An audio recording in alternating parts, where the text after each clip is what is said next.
welcome back to another episode. We got another box from Amazon. Let's see what we got.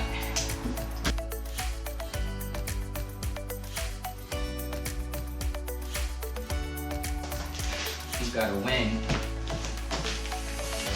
2000 watt inverter generator.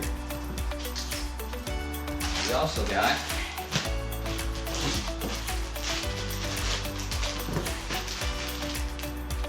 something for later. So some of you know that I started a new company taking aerial imagery with drones. Some of my jobs require me to go to a remote location where I don't have easy access to power. I've researched and went through regular generators, the idea of regular generators, maybe putting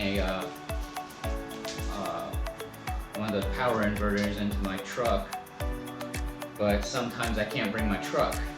So I've come to this, an inverter generator. Why an inverter generator?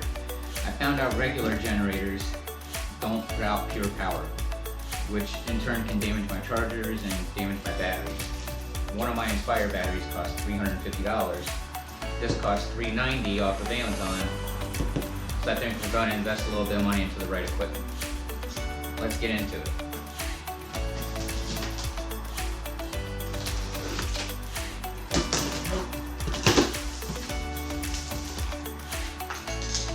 So on the top here, we've got our manual, which I'm a guy, so of course guys never read the manual. We've got some tools here. Looks like a spark plug remover, a Phillips head screwdriver, and a box wrench, funnel for the oil,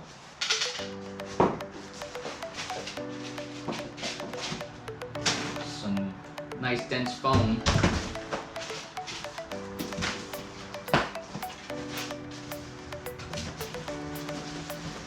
and the star of the show, the Jenny.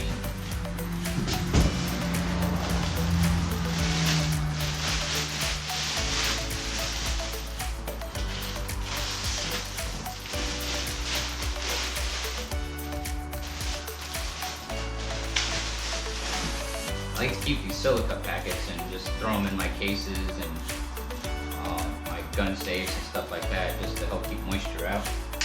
Because I live in Florida and there's moisture everywhere. But in all seriousness, when it comes to expensive equipment, I do read the manual. I don't want to be one of those people that gets brand new expensive stuff and I'm stuck returning it the same day because I didn't read the manual. Yes, I'm speaking from experience. So, on this side here, here's a quick start guide.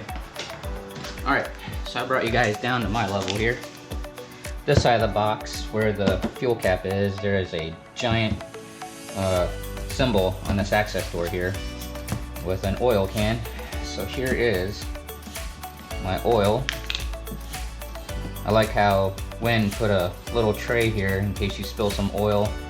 It just leaks out, doesn't leak into the case here. So, step one, pull the dipstick out.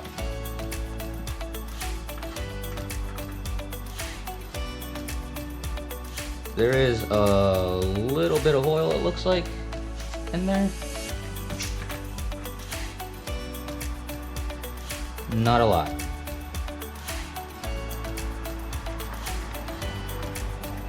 Step two, I said step one, fill and check the oil. So, I'm gonna refer to the manual here. Preparation, add oil. Place generator on level surface, make sure the engine is off before adding oil. Open the oil access cover, remove and wipe the oil dipstick, clean rag, insert dipstick and oil fine without screwing in.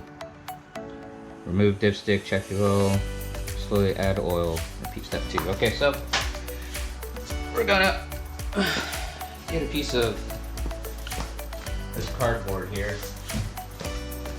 So we're gonna get a piece of cardboard and put underneath this generator just in case. Okay, so we took a piece of cardboard, put underneath the generator in case we spill oil here. We're gonna wipe this dipstick off. The way you check the oil on this is you put the cap in flush and pull straight back out. Do not screw the cap back in. It's gonna give you a false reading. Now this generator does not come with oil. But I just so happen, because of other generators I have oil on hand. Directions here say from 40 degrees to past 100 degrees use 30 weight conventional. From 0 to 40 use 10W30 for conventional, and full synthetic 5W30 is good for any temperature. So we're gonna add a little bit of oil here.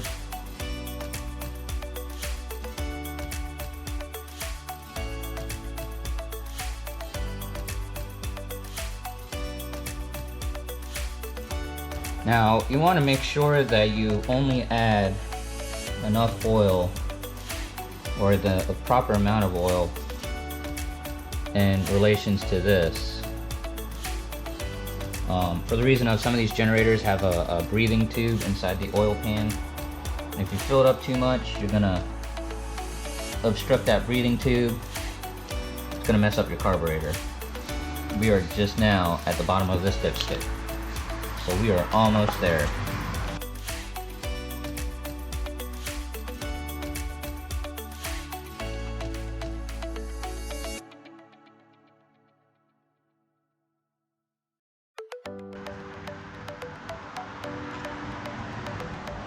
We're there, everybody. That is full.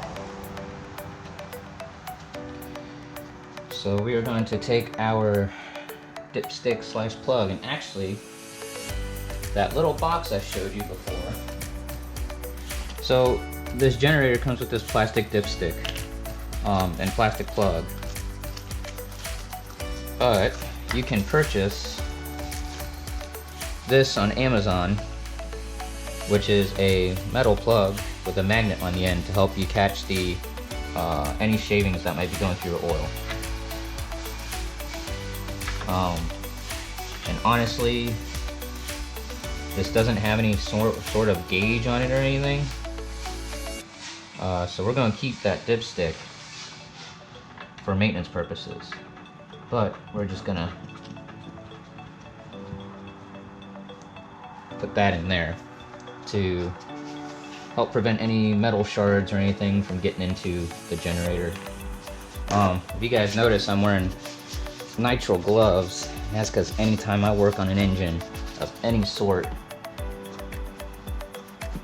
I get messy. So I wear gloves to save me the heartache of scrubbing my hands. Put this access panel back on. Got the oil filled. Step 2, fill the gas. So here is the gas cap. Go get some gas. Now, being that I live in Florida, I have the luxury of being around a ton of ethanol-free gas. Unleaded gas, regular unleaded gas. So I don't need to go through the steps of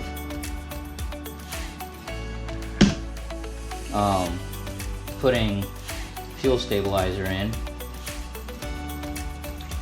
But if you aren't able to get regular unleaded ethanol-free gas, you will want to put fuel stabilizer in it. There's a bunch of products you can get at the hardware store to do such thing, but if you want to skip that, just get ethanol-free gas.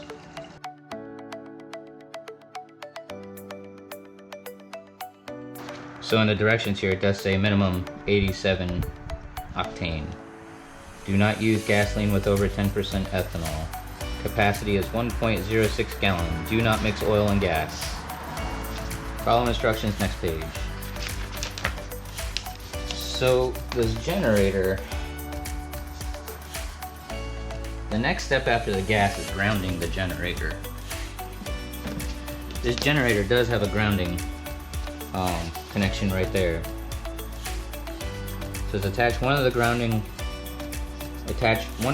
wire to the grounding nut. Tighten the nut to secure the grounding wire. Connect the other end to grounding wire copper, brass, or steel grounding rod that is driven into the earth. We're not going to do that right now, but if we're on site for a prolonged period of time, we will take like a 3-foot piece of rebar and we'll drive it into the earth and we'll attach a grounding wire then. It's going to be a separate video on how to do that though. I will make a video on that, I promise. So, starting the generator. Well, let's double check our quick guide. Oh, next part of the quick guide is to start the generator. Before starting, verify generator is outside dry level surface. And we're in the garage, it's good enough. Because in good old fashioned Florida weather, it is raining. Maximize safety, check generator is properly grounded. Check that there is sufficient oil, we just filled the oil so we're good there. Check there's sufficient fuel, we just put fuel in so we're good there. Make sure all electrical devices are unplugged. Everything's unplugged. Starting the generator. Place generator outside, dry level surface. Oil, check gas. Ground it. Everything's unplugged. Turn eco mode to off. Eco mode off. Open the vacuum relief valve. There is a switch on top of your gas cap here. It's not a switch, it's a valve. All it does is it lets air in. It's a vented valve.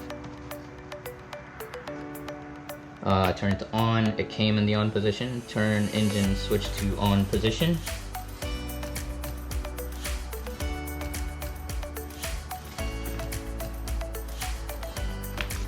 Oh, right here. On position. Pull out choke lever to close.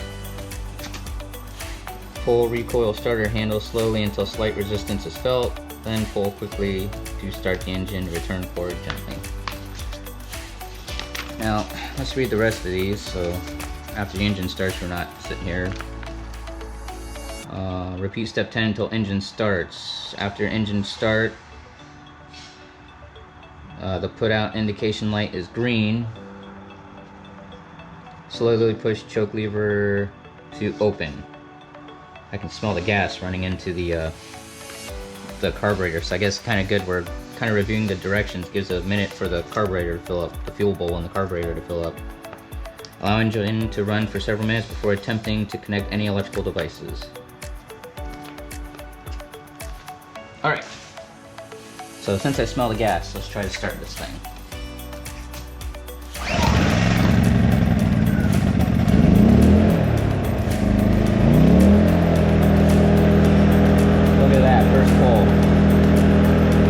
Is super quiet, which is another reason why I bought it. I am speaking a little bit louder than a normal voice, probably because I'm in a garage.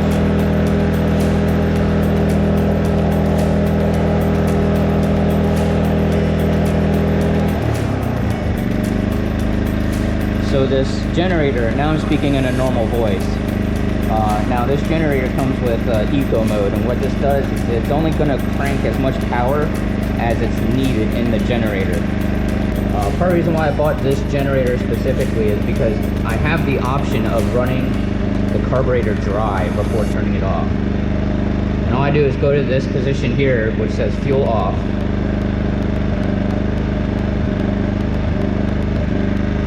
And I let it run until the carburetor runs dry. But because we are going to start it again, we're just going to turn it off, which kills the power. And then we're gonna close this vent. Alright everybody, I'm back. So I could not find in the manual on how to break this generator in. I did find a few websites on how to break in a generator, which is different from my Champion generator that I have. It says to, I'll let you guys research that, I'm not even gonna tell you. Win does not tell you to break in the generator. I'm going to do some form of break-in process that I feel comfortable with. but that's just me. So, but to go over this generator real quick, there is a output light here, an overload light, and a low oil light, which I like. Here's your eco mode switch. Like I said before, that's you turn this on and it's only going to run as much as it needs to. Now with this switch, the instructions do say that if you run a load over 1,000 watts, you need to keep this switch off. Here's your choke. You have 2 AC outlets, a 12-volt cigarette lighter outlet, your circuit breaker resets, your ground, a couple of USB ports, one at 1 amp, another one at 2.1 amp, your on-off for your carburetor, and your parallel connection. What this allows you to do is to parallel with another generator and run power that way. That's it for this booger here.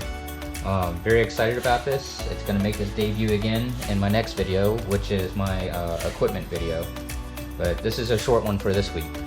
So like I said, next week we're going to do like an overall equipment video of what we use here at Heat Seeker Aerial. This is just a new addition because apparently my generators I have right now are not good for my batteries. This one here is an inverter generator which pumps out clean power all the time and will not damage any of my electrical components. At any one time I can have like $2,000 worth of equipment hooked up being charged. So this is going to be a nice addition to our company here. So until next week, we're going to go over all the equipment and yeah. Really got to think of some catchphrase for the end of my videos. I've got nothing right now, guys.